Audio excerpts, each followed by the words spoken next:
What do we have today? We have what part of Russian culture makes you cringe? So we're going to talk about that. We pull these random questions out of our hat every day. Well, at least as often as we can. But today we got what part of Russian culture makes you cringe? I actually have a list. Do you have anything to say first before? You can start. Okay. I can add. I made a list. I thought about this. I prepared. All right. So number one is, and of course, many things that I'm going to list that don't apply to all Russians.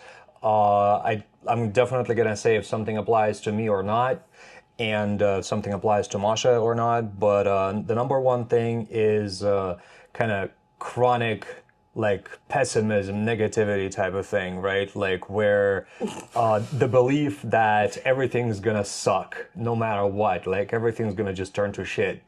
Many Russians share this. I don't. Like I prefer to be kind of a real. They learn from experiment, from experience, I think. Yeah, but like I mean, yeah, for example, in as far as like the state of the world goes, like freedoms that we exercise, yeah, that's probably gonna get a lot worse. But and obviously everybody's life leads to one end.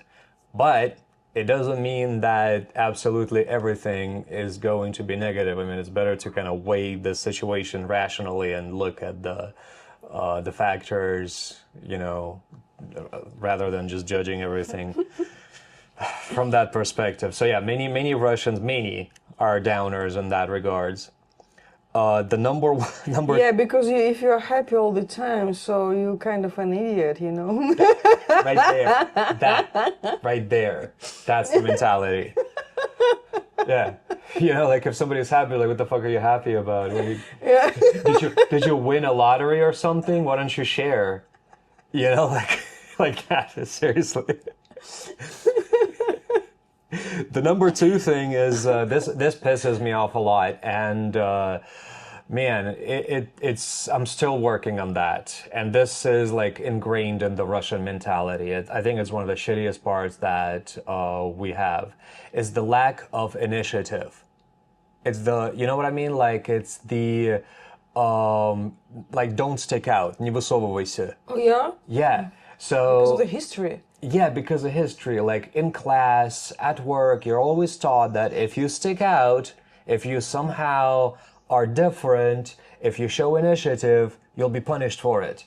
So you don't show initiative and you don't ever stick out and you don't do anything. The only you need to do is to be a good boy or good girl. Yep, the only Being a good boy or good girl means to be удобным. be like comfortable, convenient, be Be convenient. convenient. So yeah, so you don't have your like own boundaries. Yeah, but you're convenient for others who can push you around, like for authorities, quote unquote, etc., etc. But like this can make people like not start a new business because you don't want to stick out, or you don't speak up when things are uncomfortable because the mentality is that if you speak up, things will get worse. Going back to point one, you know? So that's, I hate that part. It's changing in a lot of people, and like I said, I'm fighting that one often.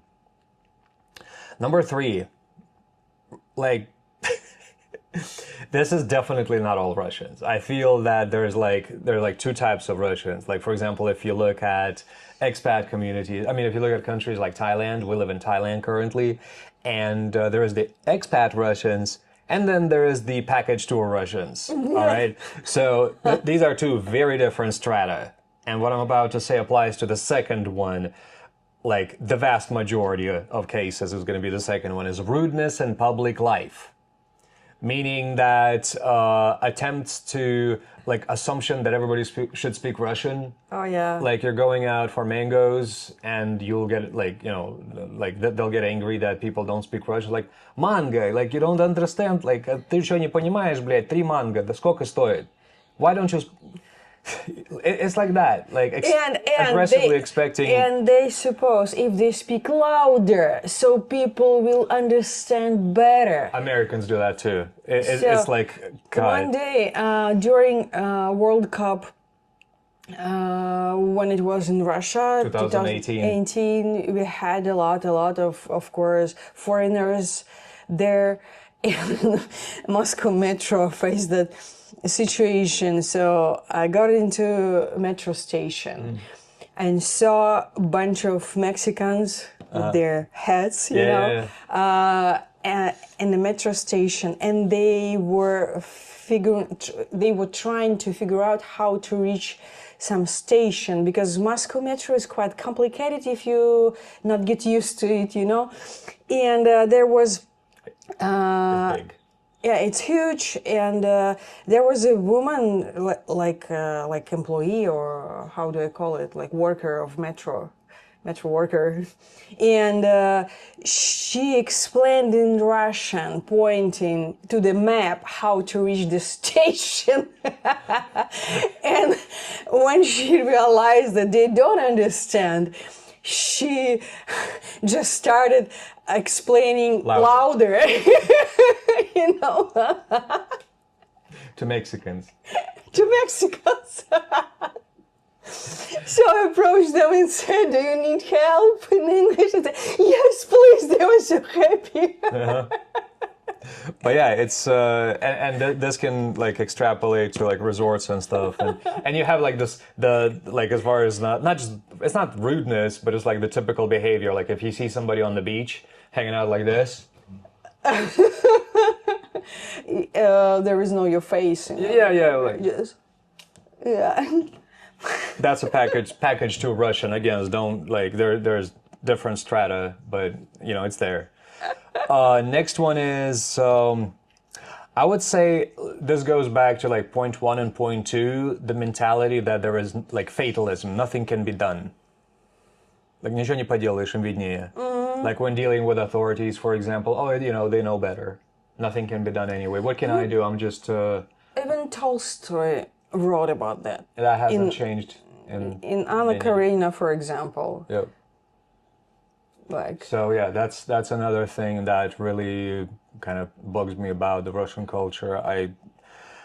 Socially, politically, just... you know, this kind of mentality is a big thing. And I think awareness is a way to kind of go back on it, you know.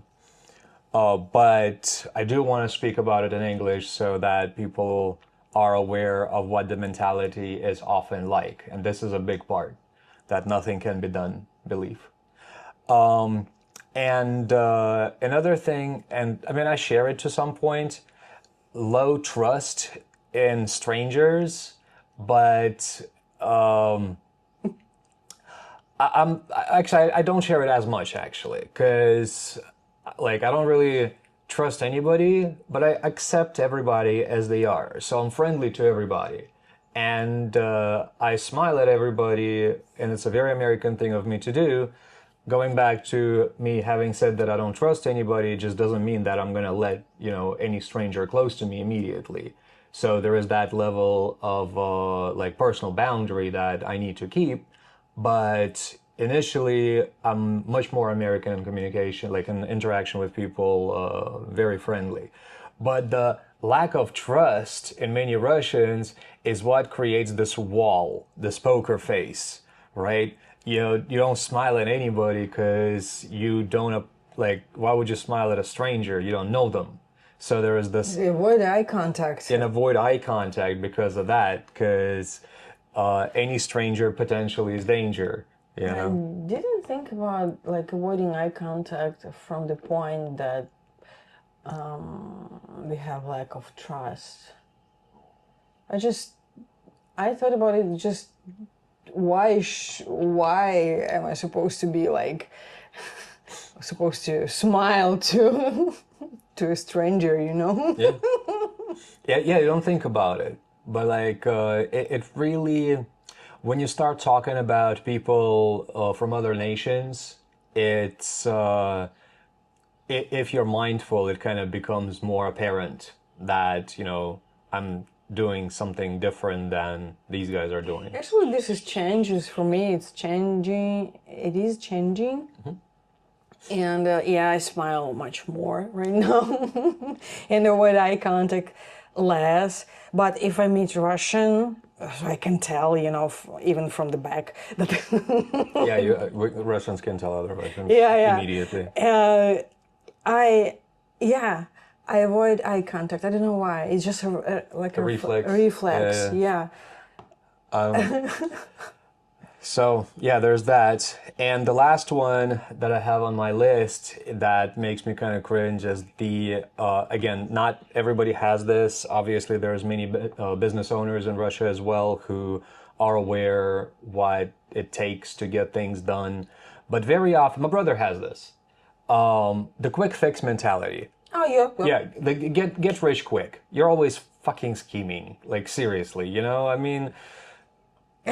When I was hired I'm not going to talk about my bro. He's in an American interesting company. situation, but in order to so I needed to pass like a big training because it was like how to say, so a lot of electronic stuff, so I needed to do how it works. So like all employee needed to know, so there is like a big training. And of course, my goal was not to learn everything. My goal was, okay, how am I supposed to pass the test? Yep. That's it. Yeah, you just, how can I pass this test as quick as possible? Like, what can I do to make passing the test easier that doesn't require me doing extra stuff? Because listening to the lessons was, I really sometimes I fell asleep, But like, I mean, oh God. And actually I remember one more thing. There's another thing that really bugs me about the Russian mentality. It's the patriarchal system. Yeah. But with kind of, often with double standards. Both from men and women. The double standards come both from men and women.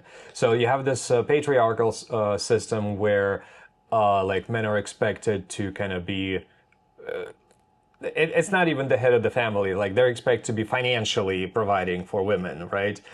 And many women, we talked about it recently, that like you won't buy a cup of coffee, but of course you're so independent. But if you go for a coffee, the man should pay. But you're independent. Like, how does that work? Or from the men's side is, sure, like men is head of the family, both of you work, men work, women, like in one particular family, the man works, the woman works, but the woman does the housework. Oh, yeah. Like, what the fuck? If both of you work, And in charge of children also. Yeah. Like, only woman. So a man is just like, because usually in Russia there is a very common thing, women have two jobs, like regular one that they go to office or somewhere, and then at home, like cooking, cleaning, do homework with children. House. Oh yeah. Also, just help them like to prepare to school. So all housework, that sucks. But like it's still like, instead of looking at your situation individually and kind of dividing, because life isn't easy. It takes work. Divide your works to make each other's life easier. But unfortunately, this is also part of the history, actually, yes. Because after the World War II, there was like a lack of men, and there is like not a stereotype, like a belief that the only thing you need is just to have a man in your life. Because there's not a lot. It doesn't matter that you work more, or you can even be the one who works, for example. Yeah, just support your man, because it's like this man in your life, so this is the most important part.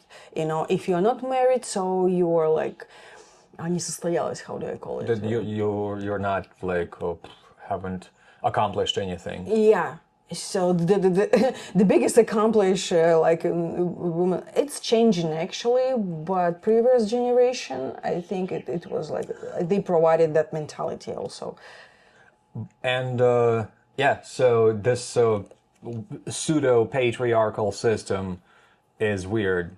What I was trying to say is instead of approaching situations individually, you kind of look at, you know, who's supposed to be the head of the family, and often, yeah, it's weird. Anyway, but this, there's one more thing that I thought about. One last thing is there is another part of Russian culture that's kind of hidden. It's the prison culture, all right? And it's very different. Like in all countries, the prison culture is like kind of the underworld. But a lot of things from the Russian prison culture make it into everyday habits, especially among men, all right? So, like, for example, don't call anybody a rooster in the Russian culture, pituch, because a rooster is like the lowest caste of an inmate. That's the guy who does all the, you know. Does it make you cringe? It does, because it's. I mean, I can't like. Rooster is a pretty bird, like you, but you. I won't be caught dead wearing anything with a rooster on it, because of that. You know, like you have the Gorin brothers hats, for example. Like you have one hat that says cock. Yeah, I can. Hell no, I'm not gonna wear it because of that. It's stuff like that. But there's other stuff like this. Like you're not supposed to admit that you give oral sex to women. You're not supposed to admit that ever.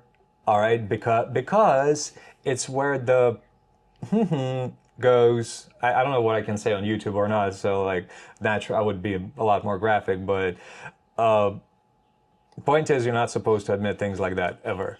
Okay. But these things make it into everyday life. So like, just in case you end up in those places, you need to follow some of the standards and not ever break them, even in your regular life. And yeah, that makes me cringe. There's not much pressure on you because you're a woman.